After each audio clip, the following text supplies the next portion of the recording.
الرجيم بسم الله الرحمن الرحيم الحمد لله رب العالمين بارئ الخلائق أجمعين صلى الله على أشرف الأنبياء والمرسلين حبيب إله العالمين بالقاسم محمد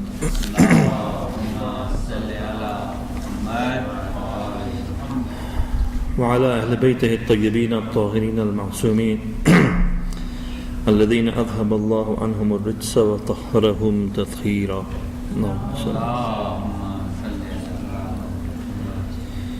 قال رسول الله صلى الله عليه وآله وسلم على ما نقل: أيها الناس من فطر منكم صائما مؤمنا في هذا الشهر كان له بذلك عند الله عتق نسمه ومغفرة لما مضى من ذنوبه.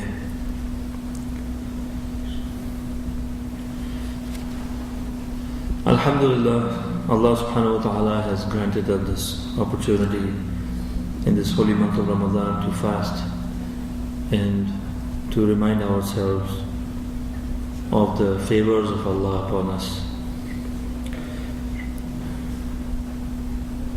We were talking about the khutbah of the Holy Prophet of Islam at the arrival of the holy month of Ramadan, and I reached the line where the Holy Prophet said, "O people, inna anfusakum marhunatun bi'amalikum."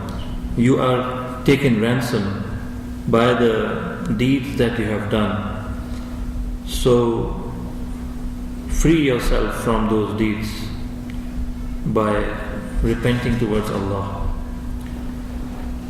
And your backs are burdened by the burdens that you have laid upon yourself. So lighten your burden through the long prostration and sujood. And remember that Allah subhanahu wa ta'ala, وَاعْلَمُوا أَنَّ اللَّهَ تَعَالَى ذِكْرُهُ أَقْسَمَ بِعِزَّتِهِ أَلَّا يُعَذِّبَ الْمُصَلِّينَ وَالسَّاجِدِينَ. And remember and know that Allah subhanahu wa ta'ala certainly, alaykum as-salam, أَقْسَمَ بِعِزَّتِهِ has sworn with His glory, with His izzat, with His might, that He will not punish. He will not send His wrath to those who pray and those who do sajda.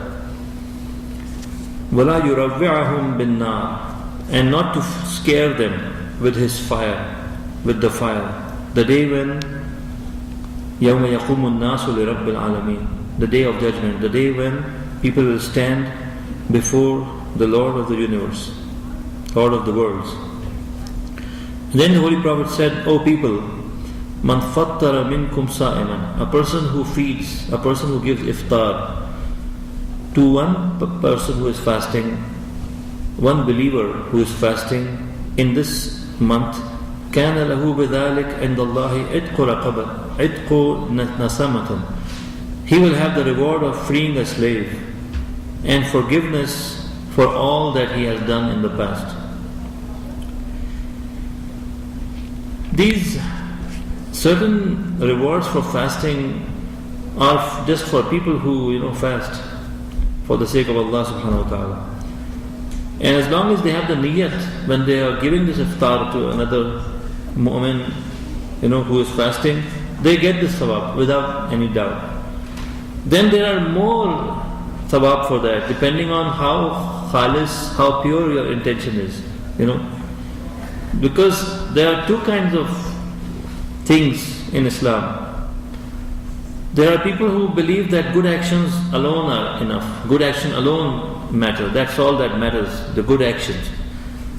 But in Islam, in the teachings of Islam, we find that not just good actions and the goodness of the doer of the action, they both matter.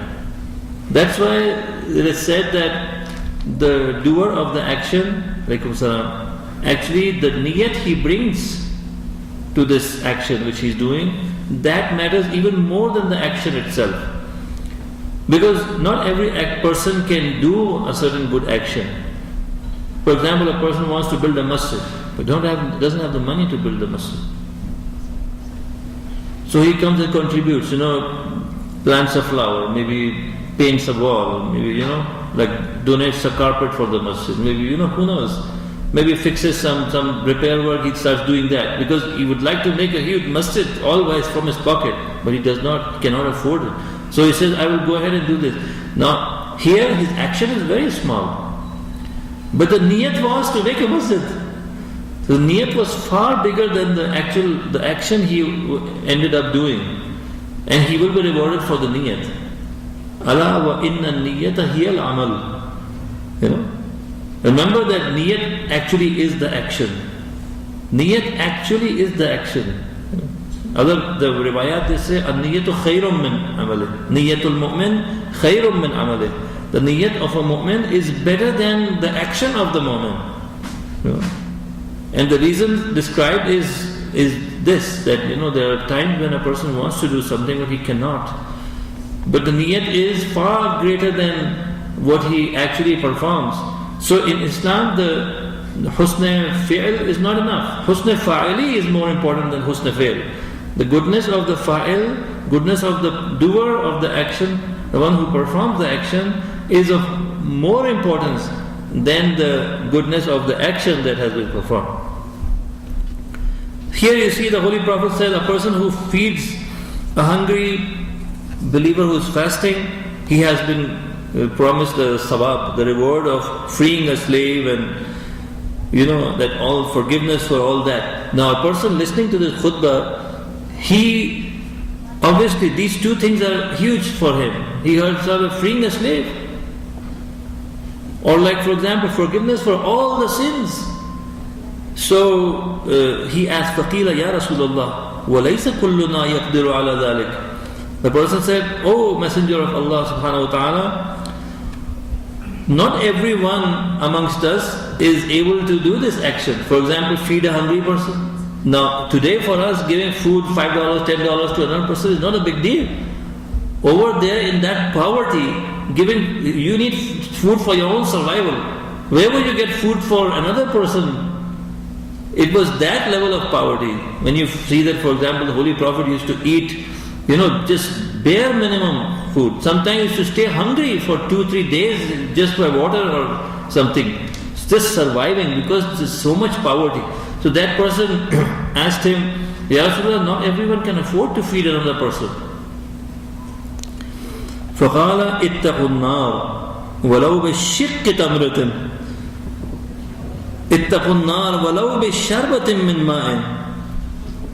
He said, fear the hellfire, even if it is with one piece of date. One date that you can give to a person counts as feeding a hungry person. اتَّقُوا النَّارِ وَلَوْ بِالشَّرْبَةٍ مِّن مَاءٍ. اتَّقُوا النَّارِ. Beware of the fire of hell. Even if you can ward off that fire by just giving a drink of water to a person who is thirsty. Just by that. Now if I ask you, for example, what warded off this fire? What brought this forgiveness? Was that the amount of work that was done? The amount of the quantity of the deed? Quantity of the action? Well, one piece of date given to a hungry person, what does it amount to? Does that, for example, fill his stomach, for example? No, it does not. It wasn't the quantity of the deed. Rather, it was the quality of the deed. That a person was saved himself from hellfire by giving one date, Because it breaks the takabbur in a person. Giving the hubbul mal is also, shattered.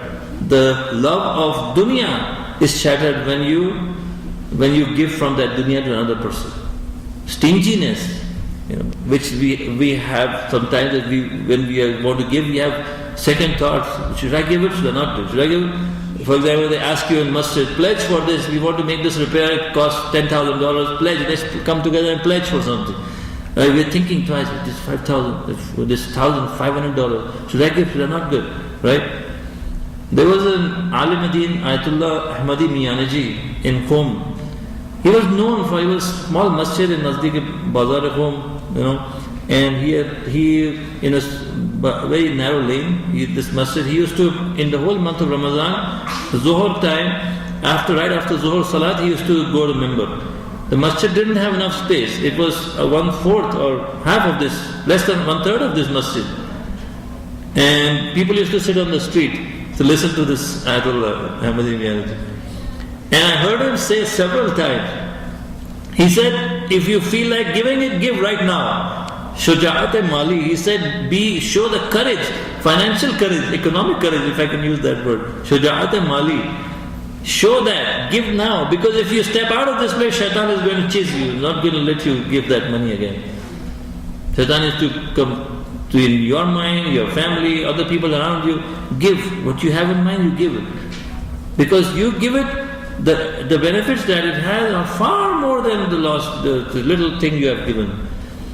For example, the thing that it builds the human being, builds the greatness, the kamal that it brings to a person, that is, of course, that is not visible to the eye immediately. I will give you another example beside a salawat.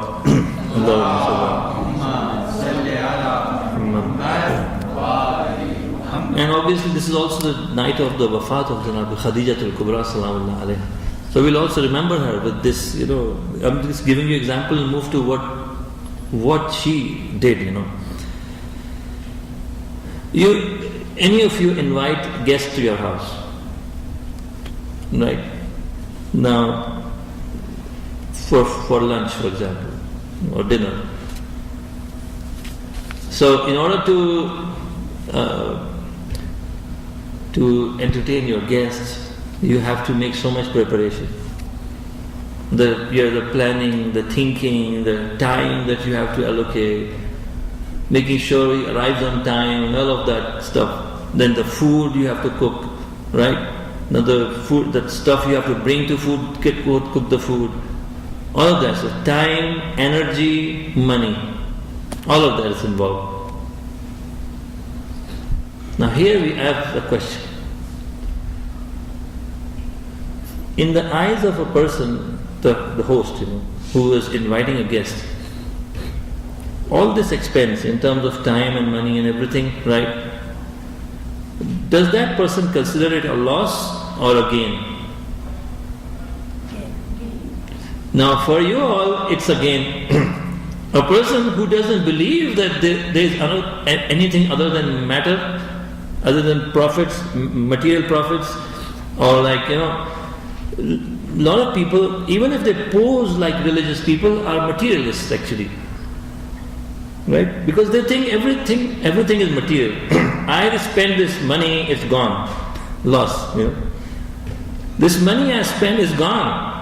I earned this money, and now I am spending it, gone, loss. So they think that this is a loss. Now here you see, now the guest arrives, you're serving him food, right? And then you show humility, humbleness, tawazu they call it, like serving the guests. You tell the children to behave because the guests have arrived, don't mess up the house, don't behave irrational manner, and all of that stuff. So that the guests arrive and you follow. Now after all this effort is gained, now the host who is serving this food and the guest who is enjoying this food, right? Who is getting more pleasure out of it? The person who is enjoying the food, which is tasty food, everything. The person who put all that effort and everything, what kind of pleasure is he getting out of it, or she's getting out of it?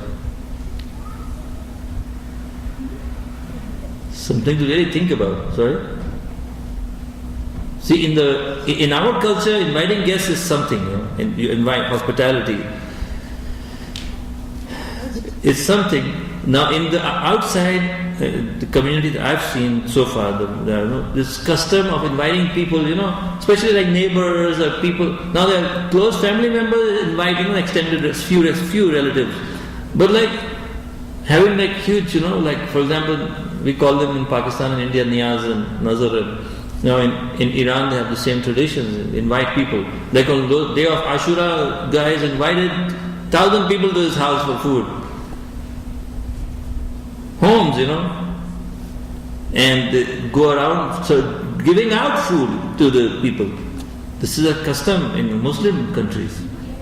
You don't see that much of, like you hardly visit your neighbor's place. It's not so common. Some people are too very friendly and they make some connection, but generally not. They don't come out and invite you, for example.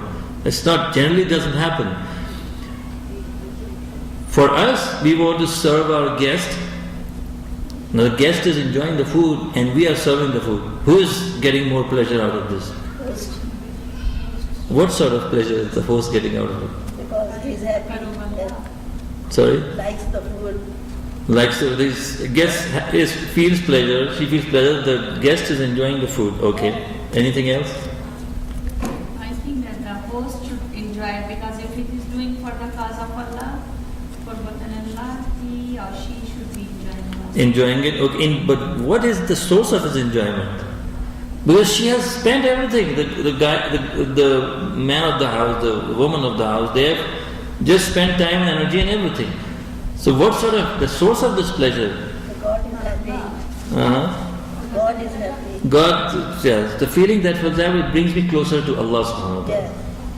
And how does a person get close to Allah? Because this action is considered a khair, good action, right? And good action is a kamal. Alaikum assalam. Kamal. For example, there are many kamalat.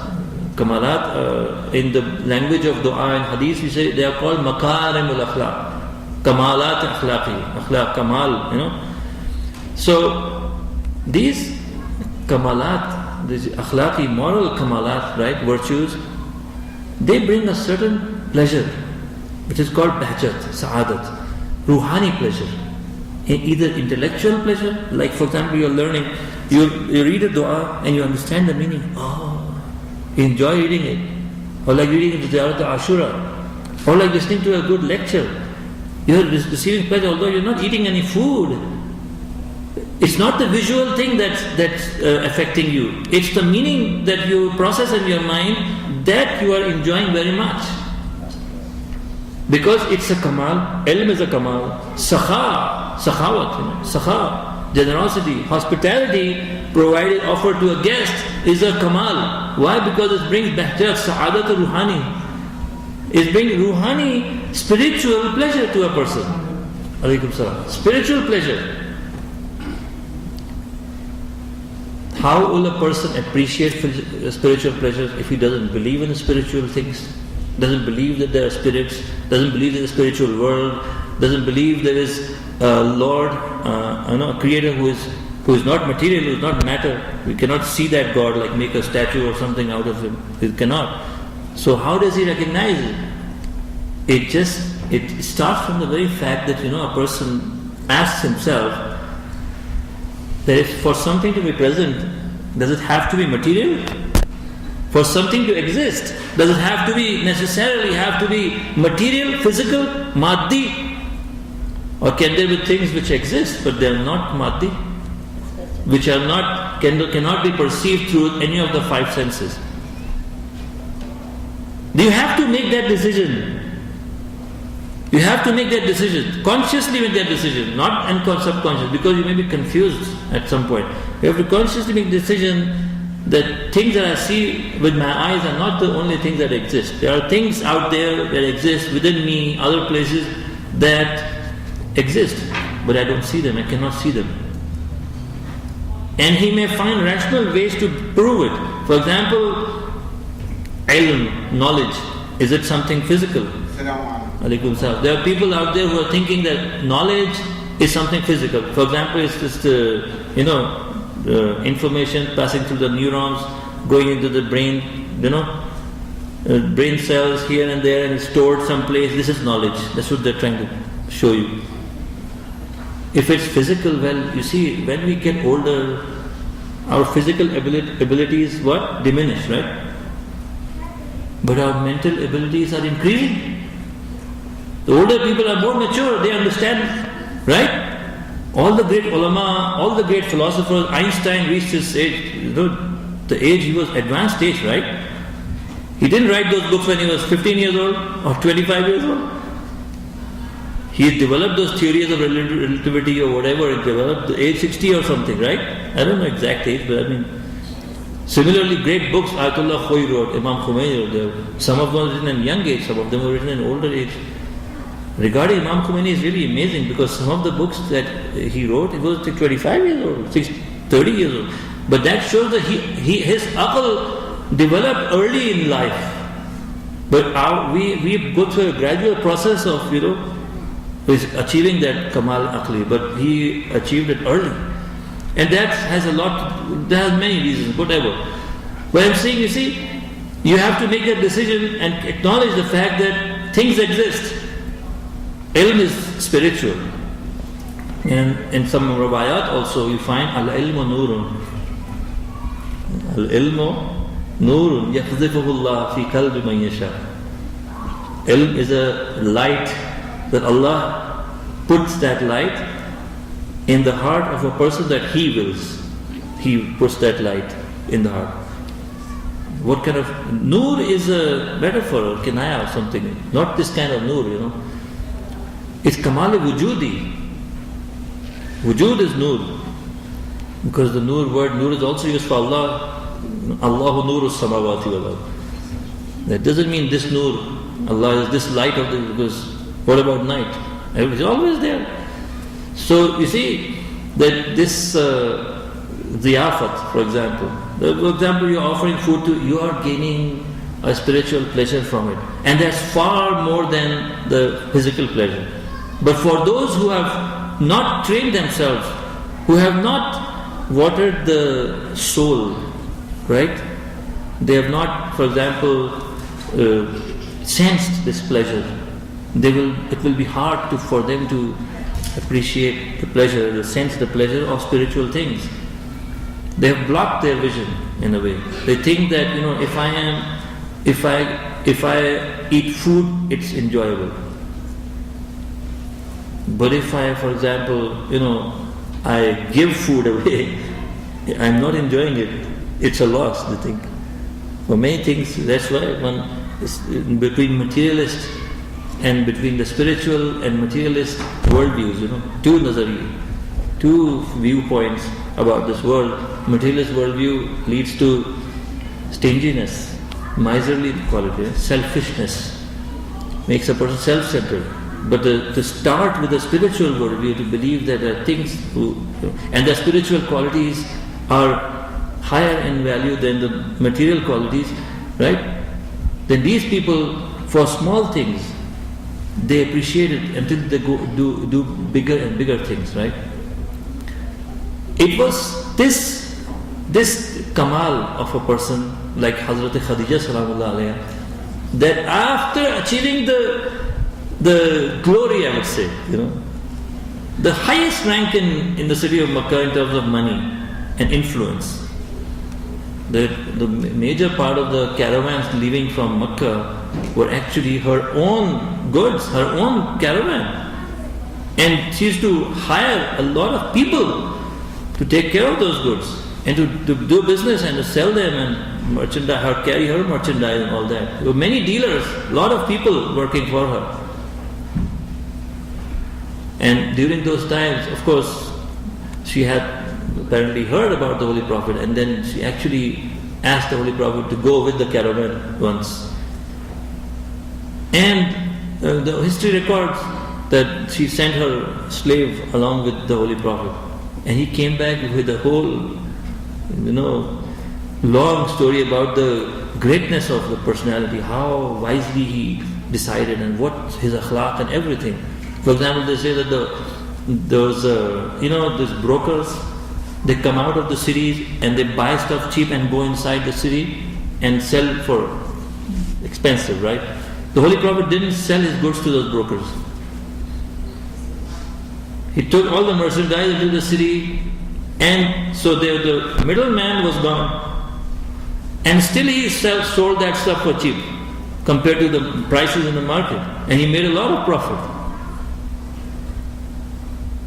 All this, he was not a career businessman as such, but he had the insight, to make the right decisions, right? Because of his aql.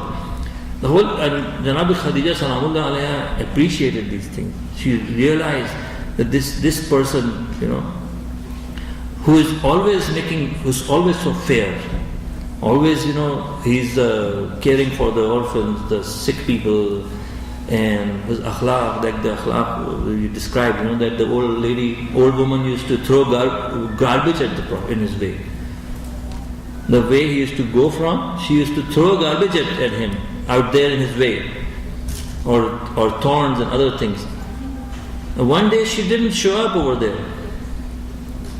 And the Prophet, for any other person, you should thank God. Oh, thank God now that, and make use, for example, 2-3 dirty words and say, that shar is gone. Instead, he said, where is that woman? Is she okay? And he inquired about her and went to her house to visit her. Because she was so old, he cared about people. And the moment she saw him, she was scared. She thought he's come to take revenge or something.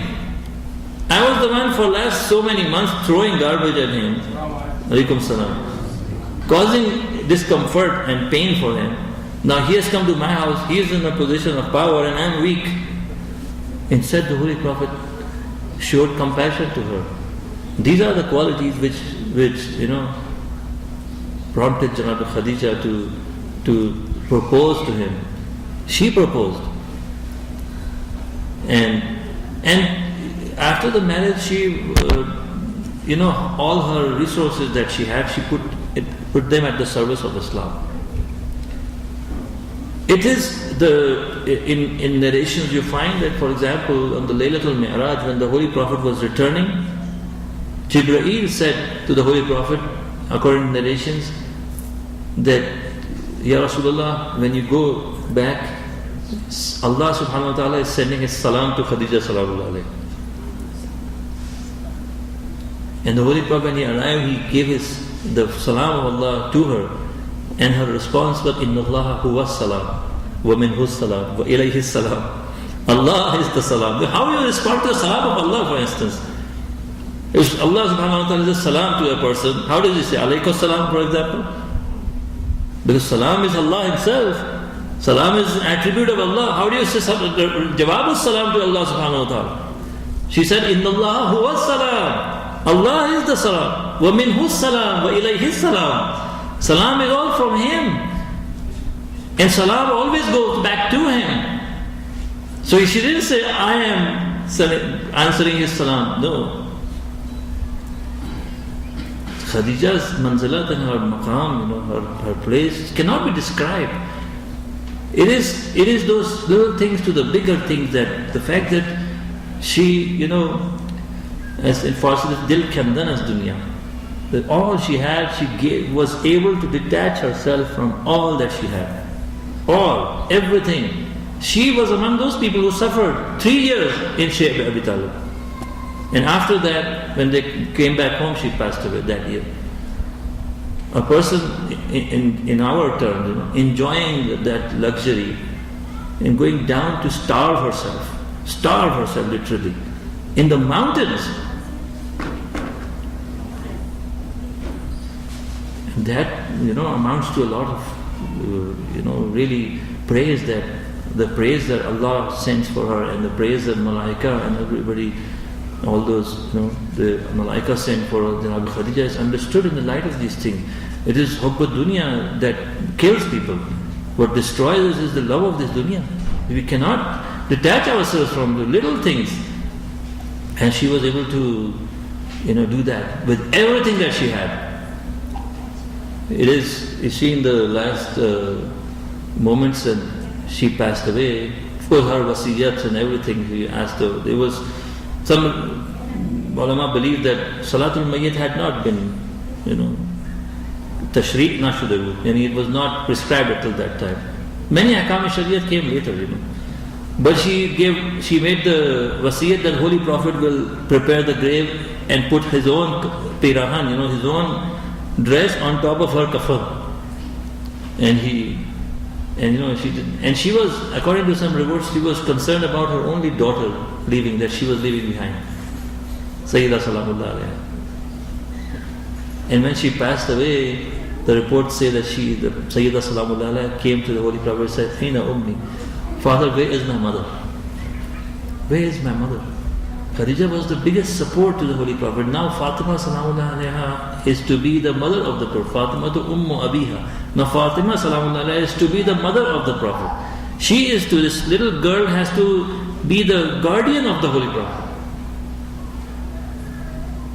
And in one day the Holy Prophet was praying in his sajda. They brought all the filth, the cows, all that stuff, and they put it on his back. And Fatima Salamullah Alaiha, she heard and she came running. This little girl came running and removed all that from the back of the Prophet and took him home. When he used to come home injured, bleeding, because of the wounds, people was throwing stones at him. Fatima Salamullah Alaiha. It is this daughter who is from such a mother that she becomes the mother of 11 imams. Her husband is one imam and the rest of the 11 imams from. So all the ma'sumin are from the womb of Khadija al-Kubra Salamullah Alaiha. Mother of Fatima. You have to be someone to be the mother of Fatima al-Zahra Salamullah Alaiha. Not anyone can achieve that rank. Allah subhanahu wa ta'ala increase the thawab for all of you and for all of us in this bazm, in this majlis that is for the Rabbi Khadija Salamullah Alaiha. And her prayers, are accepted for all of us. Allah give us the same qualities, the same values, that we live just like the personality of the Rabbi Khadija, that how she lived and how her family and how children lived. وصلى الله على محمد وآله الطيبين الطاهرين المعصومين.